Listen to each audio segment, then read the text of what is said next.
Hello everyone. Welcome to For Nurses Preparation YouTube channel. I am Neeraj Kumar Kathal. Today is third part of important nursing MCQ series, and this video series is important for upcoming NORCET, NHM, PGI, SGPGI, ESIC, GMCH, CHO and other nursing officer recruitment exams. Let's begin. First question. Cardiac muscle differs from skeletal muscles by. आपको उस point को select करना है जो कि cardiac muscles को skeletal muscles से differentiate करता है, अलग बनाता है. Option A, it contain actin and myosin. Cardiac muscle में एक्टिन और मायोसिन पाए जाते हैं. Option B, it has automaticity and conductivity. Cardiac muscle में ऑटोमेटिसिटी और कंडक्टिविटी का गुण पाया जाता है. या फिर option three, it needs calcium for contraction. Cardiac muscles को कैल्शियम की आवश्यकता होती है कॉन्ट्रैक्शंस के लिए. या फिर इट थ्राइव्स विदाउट ऑक्सीजन. ये बिना ऑक्सीजन के भी रह सकता है.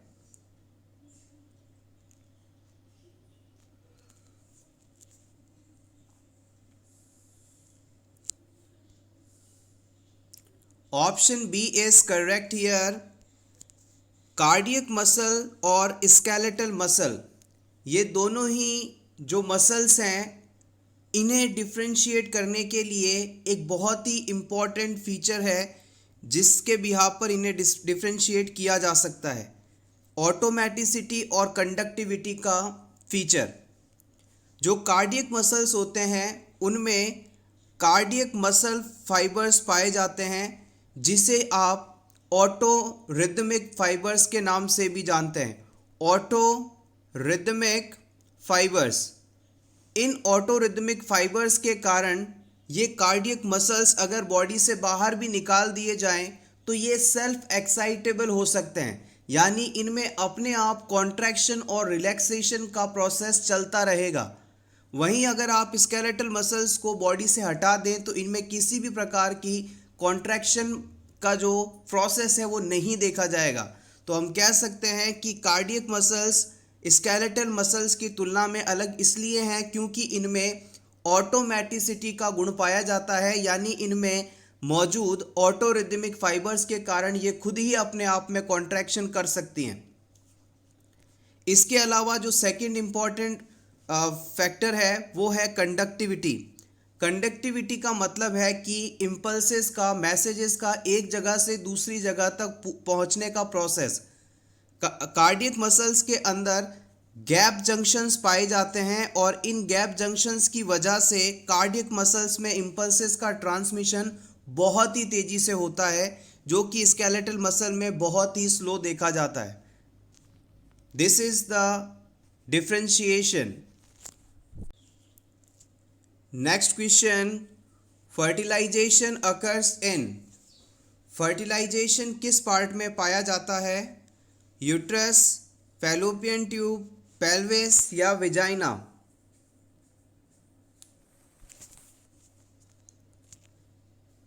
Correct answer option B, fallopian tube के एम्प्यूला पार्ट के अंदर फर्टिलाइजेशन देखा जाता है, कंप्लीट होता है. एम्प्यूला फैलोपियन ट्यूब का सबसे लंबा और सबसे चौड़ा पार्ट भी माना जाता है. Next question.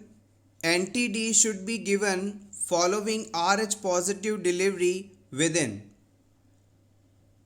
RH negative mother में यदि RH पॉजिटिव फीटस है तो डिलीवरी के कितने समय के अंदर आप उसे एंटी-डी लगाएंगे? 6 आवर्स, 24 आवर्स, 72 आवर्स या 7 days? The right answer is option C, within 72 hours. Anti-D जिसे आप RH-D इम्यूनोग्लोबुलिन के नाम से भी जानते हैं.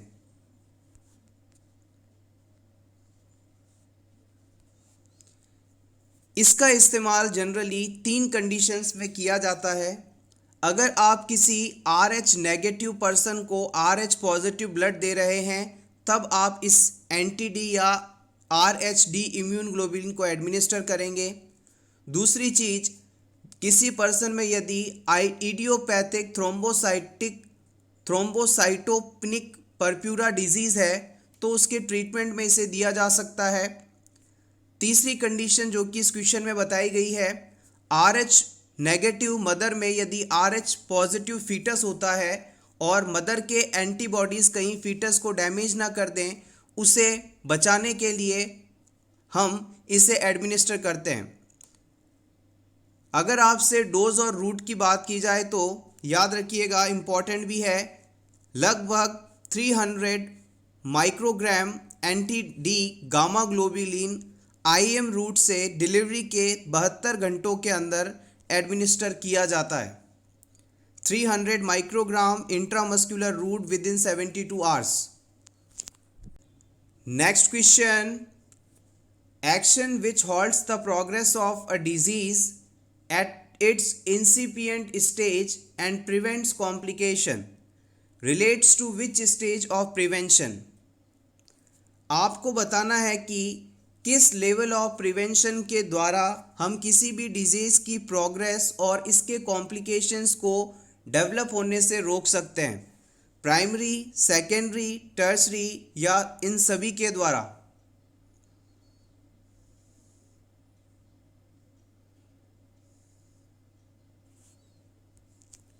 The right answer is option B, it is secondary stage. Total 4 level of preventions होते हैं, जिसमें सबसे पहले आता है प्रीमोर्डियल प्रिवेंशन। इस प्रीमोर्डियल प्रिवेंशन में ना तो डिजीज़ होता है ना ही रिस्क फैक्टर्स होते हैं। इस कंडीशन में इंटरवेंशन के रूप में पर्सन को एजुकेट किया जाता है। फिर आता है primary level of prevention.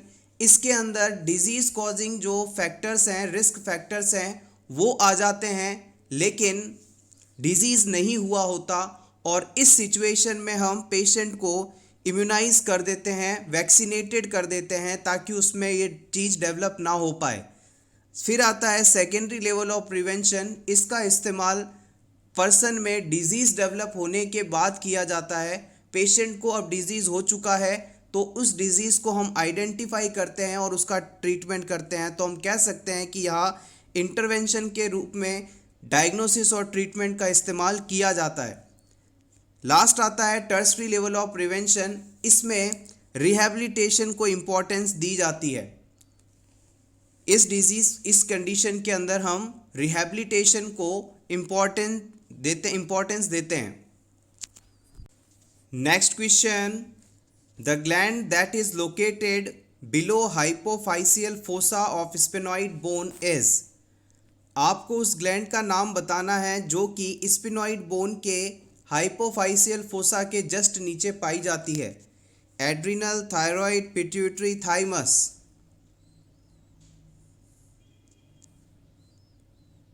The right answer is option C. हमारे ब्रेन में स्फेनॉइड बोन की सेला टर्सिका में पिट्यूटरी ग्लैंड पाई जाती है। स्फेनॉइड बोन की सेला टर्सिका एक डीप डिप्रेशन है जिसे हम हाइपोफाइसियल फोसा के नाम से भी जानते हैं। एड्रिनल ग्लैंड्स किडनी के ऊपर पाई जाती हैं। थायराइड ग्लैंड नेक में पाई जाती है। थाइमस ग्लैंड मीडियास्टाइनल स्पेस यानी 2 लंग्स के बीच में पाई जाती है।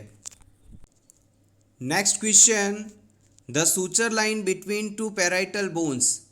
हमारे स्कल में मौजूद 2 पैराइटल बोन्स के बीच में जो सूचर पाया जाता है, इसे आप किस नाम से जानते हैं? कोरोनल, लैम्डोइडल, फ्रंटल या sagittal? These are the parietal bones. The right answer is option D. It is called sagittal suture. Let's see about the rationale. The main suture of skull are the coronal, sagittal, lambdoid and squamosal suture. अगर school के important या main sutures की बात की जाए तो ये 4 होते हैं: कोरोनल, सेजाइटल, लैम्डोइडल और स्क्वामोसल।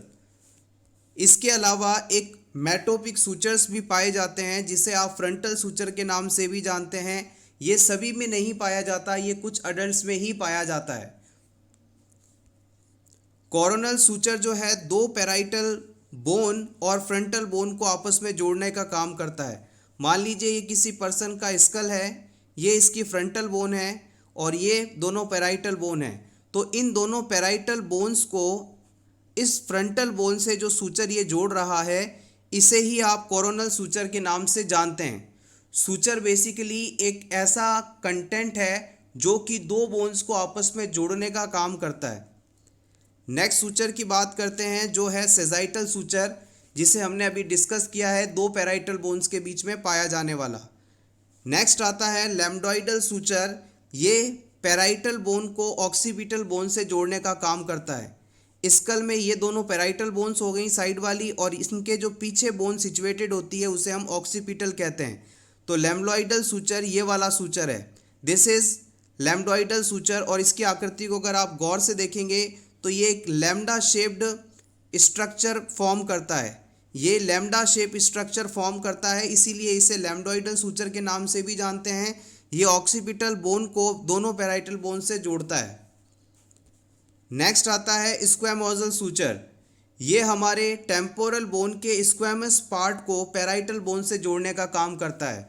जैसे साइड व्यू देखा जाए हमारे स्कल का, तो यहाँ पर हमारी टेम्पोरल बोन होती है। इस टेम्पोरल बोन के स्क्वैमस पार्ट को पैराइटल बोन से जोड़ने वाला जो ये सूचर है, इसे हम स्क्वैमोजल सूचर के नाम से जानते हैं। लास्ट आता है मेटोपिक सूचर। मेटोपिक सूचर वह सूचर है जो कि दो फ्रंटल बोन्स के बीच में पाया जाता है। हमारे स्कल की शुरुआत में ये फ्रंटल बोन है, अगर इसके बीच में सूचर मौजूद है तो इसे आप मेटोपिक सूचर के नाम से जानते हैं। ये कुछ ही लोगों में पाया जाता है। Next question, constant presence of disease with in geographic area. अगर किसी एक निश्चित ज्योग्राफिकल एरिया में कोई डिजीज लगातार पाया जाता है तो इसे आप किस नाम से जानते हैं? Epidemic, endemic, sporadic, pandemic. The right answer is option B, endemic. अगर कोई डिजीज किसी निश्चित भौगोलिक क्षेत्र में लगातार प्रेजेंट है, इसके जो केसेस हैं कभी भी आना बंद नहीं होते, तो ऐसा डिजीज़ एंडेमिक कहलाता है। इसे याद रखिएगा, ऐसा डिजीज़ जो कि कभी किसी जगह पर एंड ही नहीं होता, हमेशा चलता रहता है, एंडेमिक डिजीज़ कहलाता है। Next question, common hallucinations during delirium और डिमेंशिया। डेलीरियम या डिमेंशिया की स्टेट में सबसे ज़्यादा होने वाला hallucination visual, auditory, gustatory, tactile.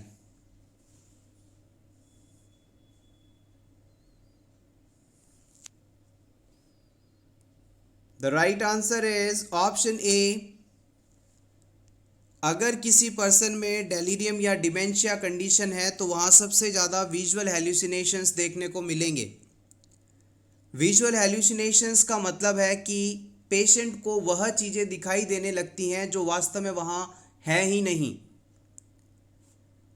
Delirium शब्द को आप सिंपली याद रखिएगा, जो लोग ज़्यादा अल्कोहल का इंटेक करते हैं उनमें हमेशा कन्फ्यूजन की स्टेट बनी रहती है, यही सिंपली डेलीरियम कहलाता है।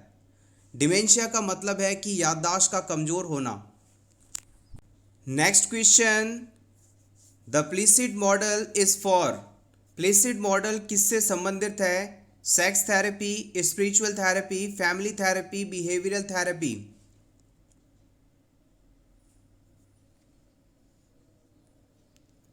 The right answer is option A, sex therapy.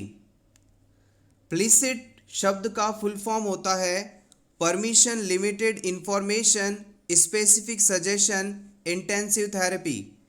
PLISSIT, permission, limited information, specific suggestion, intensive therapy. ये मॉडल सेक्सुअल फंक्शनिंग को असेस करता है और ये एनन द्वारा 1976 में दिया गया था। Next question, which of the following is the responsibility of nurse to perform before rigor mortis occur. Rigor mortis आने से पहले नर्सेस की क्या रिस्पॉन्सिबिलिटी होती है? Provide a complete bath, placing one pillow under the body's head and shoulders, changing body's clothing, allowing the body to relax normally.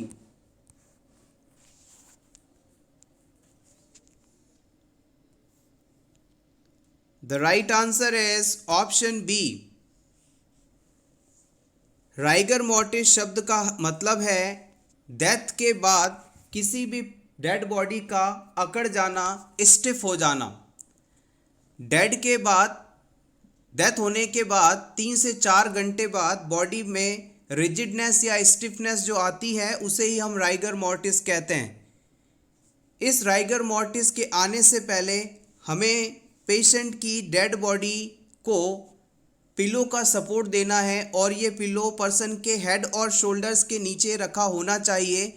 ऐसा करने का सबसे बड़ा कारण ये है कि अगर हमने पेशेंट के सर के नीचे पिलो नहीं रखा तो उसका जो ब्लड है वो उसके हेड और नेक एरिया में आकर इकट्ठा हो जाएगा, जिससे उसका चेहरा डिस्कलर हो जाएगा। ये चीज़ अच्छी नहीं दिखाई देती। इससे बचने के लिए हम उसे डेड के बाद पिलो सपोर्ट देते हैं। अदर ऑप्शंस को भी डिस्कस कर लेते हैं। प्रोवाइड अ कंप्लीट बाथ, जो कि सही नहीं है। किसी भी पेशेंट की डेथ के बाद नर्सेस की ये ड्यूटी रहती है कि वो पेशेंट के शरीर के उन हिस्सों को साफ कर दें जहां किसी प्रकार का सिक्रीशन लगा है, कोई बॉडी फ्लूइड लगा है, कोई मेडिकेशन लगा है। इसके अलावा डेड बॉडी को कंप्लीटली बाथ करवाने की जो जिम्मेदारी होती है वो मॉर्टिशियन की होती है, ना कि नर्सेस की। ऑप्शन सी में कहा गया था कि पेशेंट की क्लोथिंग को चेंज करवाना चाहिए। तो याद रखिएगा, डेड बॉडी को श्राउड में लपेटने से पहले, कफन पहनाने से पहले उसे क्लीन गाउन पहनाना चाहिए और ये नर्सेस की ड्यूटी है। इसके साथ ही याद रखिएगा, डेड बॉडी को पैक करने से पहले हम डेड बॉडी की जो आइज़ हैं और माउथ हैं उसे भी क्लोज करके रखते हैं। Next question, laryngospasm with stridor is common in. किस कंडीशन में लैरिंगोस्पाज्म और स्ट्राइडर्स डेवलप हो सकते हैं? हाइपरनेट्रीमिया, हाइपोनेट्रीमिया, हाइपरकैल्सीमिया, हाइपोकैल्सीमिया।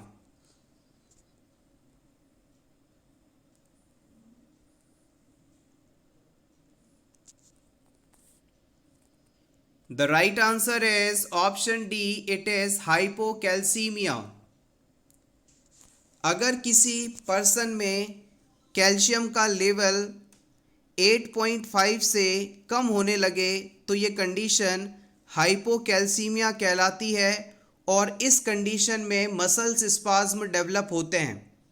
अगर ये मसल्स स्पाज्म, जिसे आप मसल्स की ऐठन कह सकते हैं, मरोड़े कह सकते हैं, वो लैरिंग्स के अंदर डेवलप हो, वोकल कॉर्ड के अंदर डेवलप हो, जिसकी वजह से पेशेंट ना तो बोल पाए और ना ही सांस ले पाए, तो इस कंडीशन को फिर हम लैरिंगोस्पाज्म के नाम से जानते हैं। लैरिंगोस्पाज्म एक बहुत ही रेयर कंडीशन है जो बहुत ही डेंजरस भी मानी जाएगी। Next question, What should the nurse do to promote early and efficient ambulation after a client has a mid-thigh amputation? अगर किसी पेशेंट के पैर को आपने थाइस के पास से काटा है, एम्प्यूटेट किया है, और इस पेशेंट को आप जल्दी ही चलाना चाहते हैं, एम्बुलेट करना चाहते हैं, तो कौन सा एक्शन इसमें हेल्पफुल माना जाएगा? Option 1, keep the head of the bed elevated. हम इस पेशेंट के बेड का जो हेड वाला हिस्सा है उसे ऊपर करके रखेंगे। Option 2, place the residual limb on pillow. हम इस पेशेंट के बचे हुए पैर को पिल्लो का सपोर्ट देकर ऊपर रखेंगे। Option 3, turn the client to a prone position routinely. हम इस पेशेंट को समय समय पर प्रॉन पोजीशन देंगे। Option 4, encourage the client to lie on unaffected side. हम इस पेशेंट को अनअफेक्टेड साइड में करवट लेकर लेटने के लिए कहेंगे।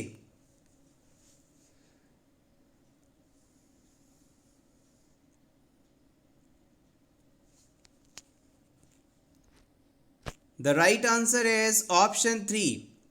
देखिएगा, अगर आप किसी लेग एम्पुटेशन वाले पेशेंट को समय समय पर प्रोन पोजीशन देते हैं, यानी पेट के बल लेटाते हैं, उल्टा लेटाते हैं, तो ऐसा करके आप इस पेशेंट के उस एम्पुटेड पोर्शन को एक्सटेंड करते हैं और एक्सटेंशन के कारण उस पर्सन के हिप्स के अंदर हिप फ्लेक्शन कॉन्ट्रैक्चर्स डेवलप नहीं होते और ऐसा करके हम उस पेशेंट में चलने फिरने की संभावना को बढ़ाते हैं। हमने प्रीवियस लेक्चर में हिप कॉन्ट्रैक्शंस या फ्लेक्शन हिप कॉन्ट्रैक्शंस क्या है इसे पूरा डिस्कस किया है। आप उस वीडियो को जरूर देखें, वहाँ से आप इस पूरे प्रोसेस को समझ पाएंगे।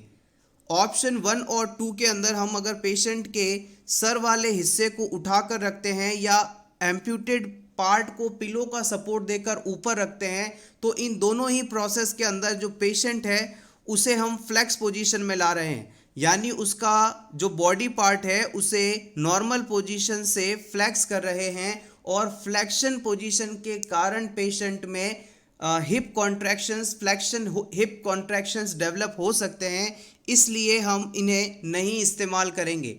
कॉन्ट्रैक्शन शब्द का सिंपल मीनिंग आप समझिए, यह वह प्रोसेस है जिसके द्वारा यहाँ की मसल्स अकड़ जाती हैं और पेशेंट चल फिर नहीं पाता।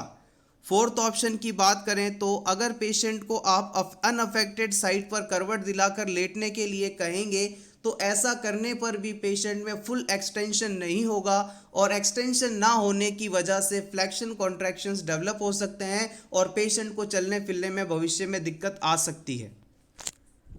Next question, a client has a total hip replacement, which clinical indicator of pulmonary embolism indicate that the plan to prevent post-operative thrombus formation has been ineffective? Select all that may apply.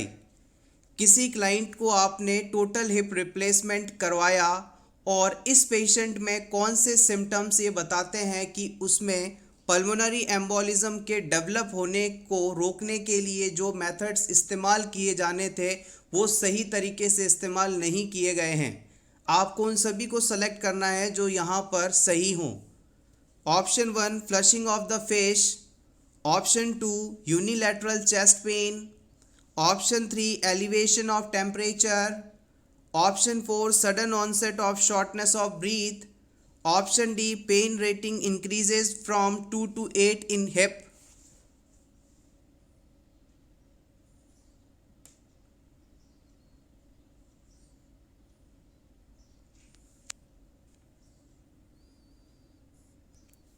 The right answer is option 2 and 4। पहले समझते हैं pulmonary embolism क्या है। हमारी blood vessels के अंदर अगर कोई क्लॉट है जो कि ट्रैवल कर रहा है तो आप इसे एम्बोलस कहेंगे। अगर ये एम्बोलस ट्रैवल करते हुए हमारे लंग्स के अंदर पहुंच जाता है और लंग्स में मौजूद किसी पतली ब्लड वेसल को जाकर ऑब्स्ट्रक्ट कर देता है, यहाँ अटक जाता है, जिसके कारण जो ब्लड है वो आगे अब लंग्स तक नहीं सप्लाई हो पा रहा है, तो ये कंडीशन पल्मोनरी एम्बोलिज्म कहलाती है। किसी क्लॉट के कारण लंग्स में ब्लड सप्लाई यदि प्रॉपर ना हो पाए तो इस कंडीशन को पल्मोनरी एम्बोलिज्म कहते हैं और फ्रैक्चर के बाद या ऑपरेशन के बाद कई बार इसके डेवलप होने की संभावना रहती है। अब यहाँ पर बात करते हैं अलग अलग ऑप्शंस की वन बाय वन। सबसे पहले flushing of the face.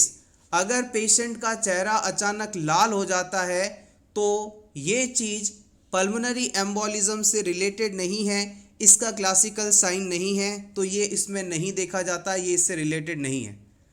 Option 2 को हमने सही इसलिए माना है क्योंकि अगर पेशेंट लंग्स में किसी एक तरफ दर्द को बताता है, पेशेंट चेस्ट में किसी एक तरफ पेन को बताता है, तो संभावना है कि हाँ उसी जगह पर ब्लड रुका है, वहीं पर जो ब्लड सप्लाई है नहीं हो पा रही है, तो यूनिलैटरल चेस्ट पेन इस कंडीशन में देखने को मिलेगा, सही है।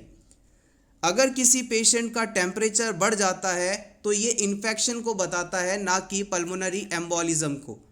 सो ऑप्शन 3 इज इनकरेक्ट। ऑप्शन 4 जो कि सही है, sudden onset of shortness of breath. देखिए अगर पेशेंट की ब्लड वेसल में ब्लॉकेज आया है तो इसकी वजह से कैपिलरी परफ्यूजन जो होगा ब्लॉक हो जाएगा और इसकी वजह से पेशेंट का जो ऑक्सीजन सैचुरेशन है वो भी धीरे धीरे कम होने लगेगा और पेशेंट को shortness of breathe, dyspnoea, tachypnoea आदि जैसी फाइंडिंग्स फेस करनी पड़ेंगी। तो हम कह सकते हैं कि ब्लॉकेज की वजह से शॉर्टनेस ऑफ ब्रीथ डेवलप हो रहा है। लास्ट ऑप्शन जो कि इनकरेक्ट है, पेशेंट को टोटल हिप रिप्लेसमेंट करवाया गया और उसके बाद उसमें पल्मोनरी एम्बोलिज्म कंडीशन डेवलप हो रही है और इस कंडीशन में पेशेंट के लंग्स मुख्य रूप से प्रभावित होते हैं, ना कि हिप। अगर लंग्स प्रभावित हो रहे हैं तो लंग्स एरिया में पेन होगा, तो पेन रेटिंग स्केल में लंग्स का जो पेन है वो बढ़ना चाहिए, ना कि हिप्स का। सो ये एक जनरल सी चीज़ है, ये ऑप्शन भी सही नहीं माना जाएगा।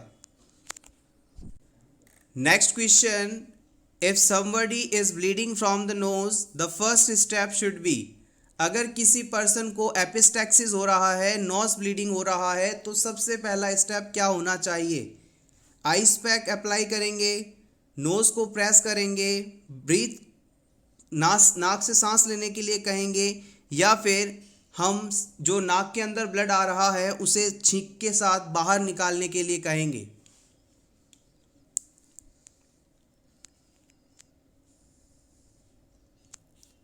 The right answer is option B. Nose bleeding में सबसे पहला स्टेप होना चाहिए कि आप नोज को प्रेस करें ताकि ब्लड लॉस कम हो और क्लॉट फॉर्मेशन हो सके। उसके बाद पेशेंट को सिटिंग पोजीशन में लाकर हल्का सा आगे झुकने के लिए कहेंगे और फिर चाहें तो आप आइस पैक को अप्लाई कर सकते हैं। Option B is priority base correct here. Next question, red ribbon express is related to, red ribbon बांधना किस चीज़ को दर्शाता है? Malaria awareness, AIDS awareness, cancer awareness या पोलियो अवेयरनेस?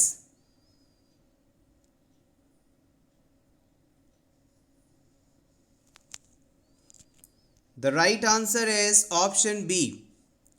अगर आप रेड रिबन बांधते हैं तो रेड रिबन को पहनना यूनिवर्सल सिंबल माना जाता है उन लोगों को सपोर्ट करने हेतु जो HIV से ग्रसित हैं, एड्स से ग्रसित हैं। हर साल वर्ल्ड एड्स डे के दिन हम रिबन बांधकर लोगों को अवेयर करते हैं इस डिजीज़ के बारे में और साथ ही साथ उन लोगों को भी सपोर्ट करते हैं जो इस बीमारी के साथ जी रहे हैं। Next question, tuberculin test denotes, tuberculin test क्या बताता है? प्रीवियस और present sensitivity to tuberculin protein. Option B, patient is resistant to tuberculosis. Option C, screening test for tuberculosis. Option D, protective immune status of individual against tuberculosis.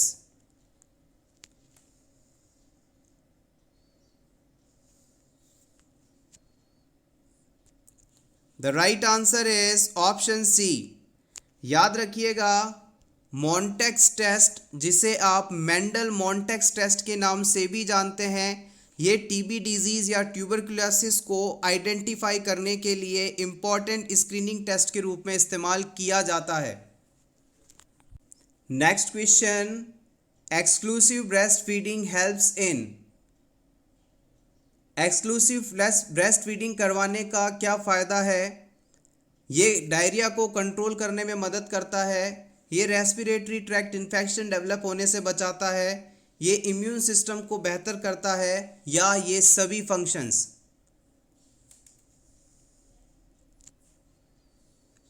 The right answer is option D.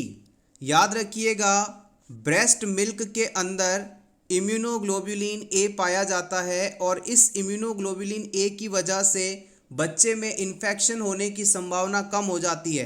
तो infection ना हो पाने के कारण diarrhoea भी नहीं होगा, respiratory tract भी हेल्दी रहेगा और बच्चे की इम्यूनिटी बढ़ेगी। तो हम कह सकते हैं ब्रेस्ट फीडिंग के कारण बच्चे की इम्यूनिटी बेहतर होती है और उन्हें इन्फेक्शंस नहीं होते। Next question, a patient is admitted with primary hyperparathyroidism, which of the following symptoms are characterized by primary hyperparathyroidism? किसी पेशेंट को प्राइमरी हाइपर पैराथायरॉयडिज्म कंडीशन है और इस कंडीशन में कौन सा सिम्टम देखने को मिलेगा आपको ये बताना है। Polyphagia, polyuria, polydipsia, diarrhoea.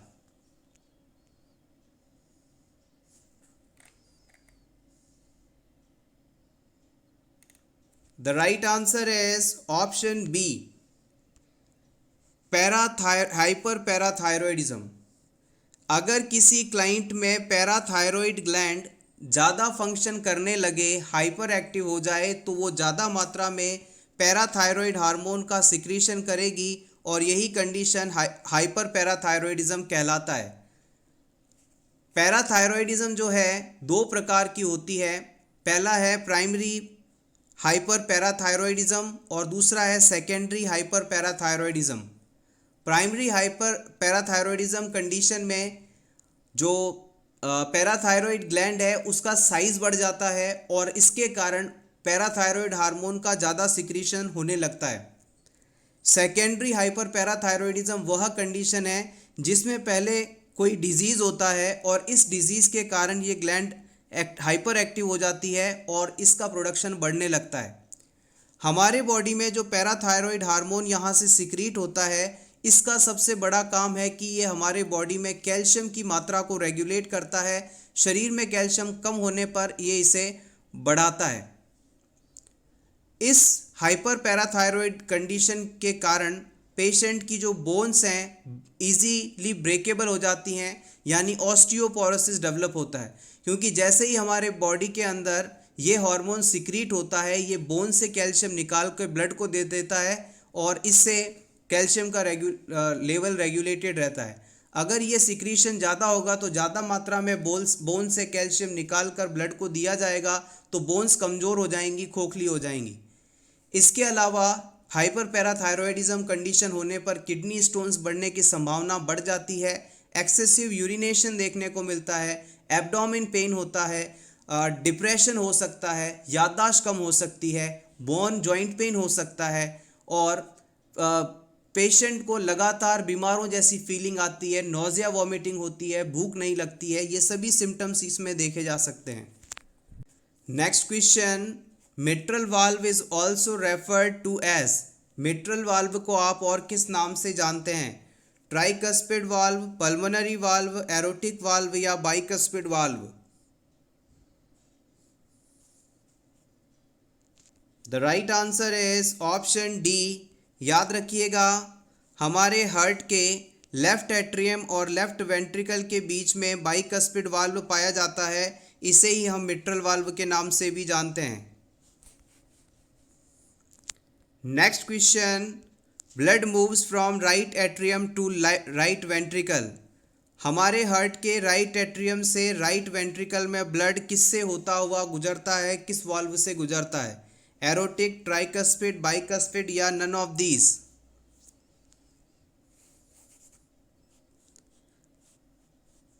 The right answer is option B. Heart के राइट एट्रियम और लेफ्ट वेंट्रिकल राइट एट्रियम और राइट वेंट्रिकल के बीच में ट्राइकस्पिड वाल्व पाया जाता है और इसे ही हम राइट एट्रियो वेंट्रिकुलर वाल्व के नाम से भी जानते हैं।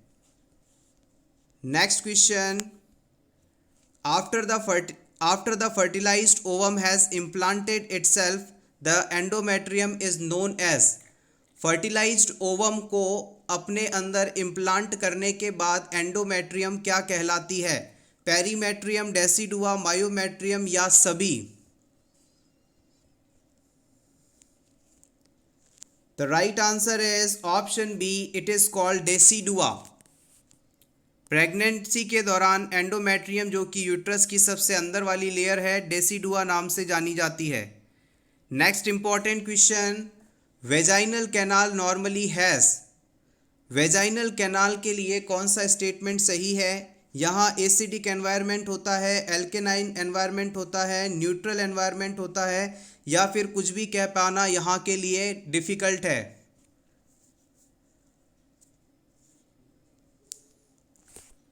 The right answer is option ए। यहाँ पर हमेशा एसिडिक एनवायरनमेंट होता है। इस क्वेश्चन को प्रीवियस एग्जाम में कई बार पूछा गया है, आप चाहें तो इस स्लाइड का स्क्रीनशॉट ले लें, इम्पॉर्टेंट है। वेजाइना की जो पीएच होती है वो बहुत ही ज़्यादा कम होती है, यानी 3.5 से 4.5 के बीच में होती है। इस सिचुएशन में यहाँ का जो मीडियम है हमेशा आपको एसिडिक मिलेगा। इस मीडियम के एसिडिक होने का कारण यह है कि यहाँ पर लैक्टोबैसिलस एसिडोफिलस नाम का बैक्टीरिया पाया जाता है, जिसे कई बार एग्जाम में डोडरलिन बेसिलाई के नाम से भी पूछा गया है। ये बैक्टीरिया लगातार यहाँ पर ग्लाइकोजन को लैक्टिक एसिड में कन्वर्ट करता रहता है और इस लैक्टिक एसिड के कारण ही यहाँ का एनवायरनमेंट एसिडिक होता है। इस एसिडिक एनवायरनमेंट के कारण ही कोई भी बैक्टीरिया या कोई भी फॉरेन सब्सटेंस जो बॉडी के लिए हार्मफुल है यहाँ पर ग्रो नहीं कर पाते, मल्टीप्लाई नहीं कर पाते और इस एरिया में इन्फेक्शन होने की संभावना को भी कम करते हैं। So this is good. Next question, bluish discoloration of cervix during pregnancy is. Pregnancy के दौरान सर्विक्स का नीला होना, ब्लूइश होना क्या कहलाता है? Jacquemier sign, Hegar sign, Chadwick sign, Goodell sign. The right answer is option C, it is called Chadwick sign. यहाँ पर दो साइंस हैं, एक है जैक्वेमर साइन और दूसरा है चैडविक साइन। कई बार इनमें कन्फ्यूजन हो सकता है, तो याद रखिएगा प्रेगनेंसी के दौरान अगर सर्विक्स एरिया ब्लूइश डिस्कलर हो रहा है, ब्लू हो रहा है, तो ये चैडविक साइन कहलाएगा। लेकिन प्रेगनेंसी के दौरान ही जो वेजाइना की म्यूकस मेम्ब्रेन है, वेजाइना की म्यूकस मेम्ब्रेन है, वो अगर पर्पलिश हो जाती है, पर्पलिश डिस्कलर हो जाती है, तो ये कंडीशन जैक्वाइमर साइन के नाम से जाना जाता है। ये दोनों ही इंपॉर्टेंट पॉइंट्स हैं, इन्हें जरूर देख लीजिएगा। Next question, premature separation of placenta from the uterine wall before delivery. एक नॉर्मली इम्प्लांटेड प्लेसेंटा यदि डिलीवरी से पहले अपनी जगह से उखड़ जाए, सेपरेट हो जाए, तो ये कंडीशन क्या कहलाती है? Abruptio placenta, placenta previa, fetal distress, cord prolapse.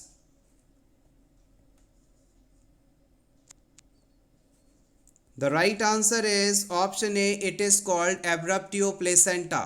और याद रखिएगा एब्रप्टियो प्लेसेंटा होने पर पेनफुल वेजाइनल ब्लीडिंग देखने को मिलती है। इसी से जुड़ी एक और कंडीशन जो कि एग्ज़ाम के लिए काफ़ी इम्पॉर्टेंट है, वो है प्लेसेंटा प्रीविया।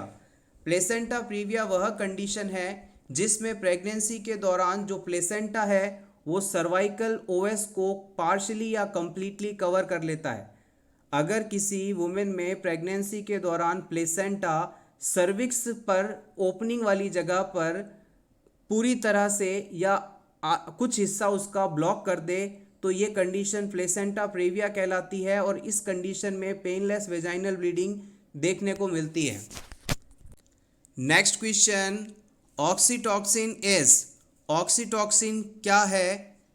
ऑप्शन ए, ऐसा हार्मोन है ऑक्सीटॉक्सिन जो कि टेस्टिकुलर एक्टिविटी को स्टिमुलेट करता है, या फिर ऑक्सीटॉक्सिन एक ग्रोथ हार्मोन है, या फिर ऑक्सीटॉक्सिन यूट्रस को स्टिमुलेट करने के लिए हेल्पफुल है, या फिर ऑक्सीटॉक्सिन एक मेल हार्मोन है।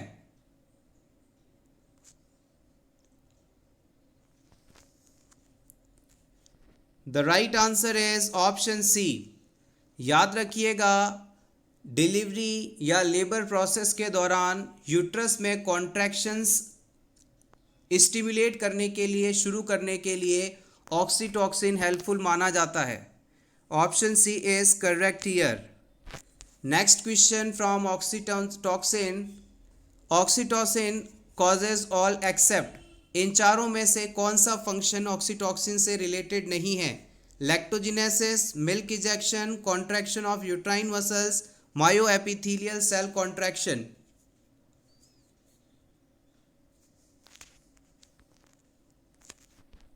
The right answer is option A.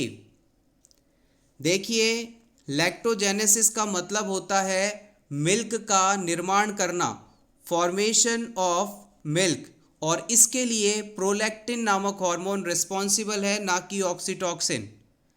Oxytocin hormone हमारे ब्रेस्ट में मौजूद मायोएपिथेलियल सेल में कॉन्ट्रैक्शन करवाकर मिल्क को इजेक्ट कराता है, ब्रेस्ट से निपल के थ्रू बाहर निकलवाने का काम करता है।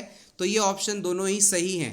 इसके अलावा ऑक्सीटोसिन यूट्राइन मसल्स में कॉन्ट्रैक्शन कराता है, जिसके कारण बच्चा डिलीवर हो पाता है। Question number 29, a client receiving morphine sulphate should be observed for. किसी क्लाइंट को यदि मॉर्फिन सल्फेट दिया जा रहा हो तो उसे किस चीज़ के लिए जांचना जरूरी है, ऑब्जर्व करना जरूरी है? रेस्पिरेटरी डिप्रेशन के लिए, ब्लड डिस्कैरियोसिस के लिए, गैस्ट्राइटिस के लिए या जॉन्डिस के लिए?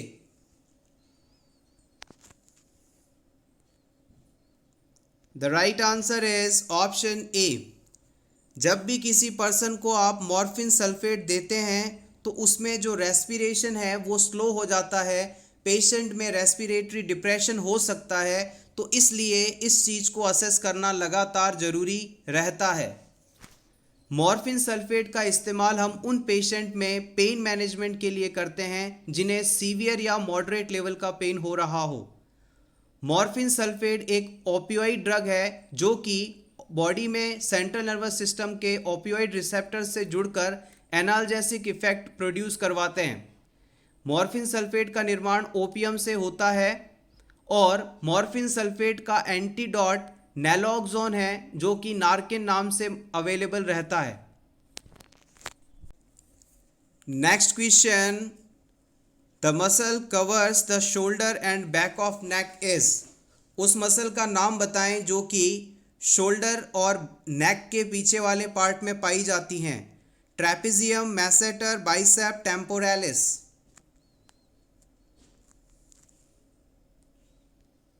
The right answer is option A, it is called trapezium.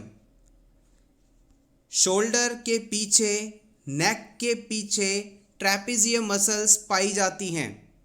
इसके अलावा एग्ज़ाम के लिए मैसेटर मसल भी इम्पॉर्टेंट हैं। ये बहुत ही मजबूत मसल्स होती हैं जो कि हमारे जॉ में पाई जाती हैं, जबड़ों में पाई जाती हैं। Thank you so much everyone, best of luck.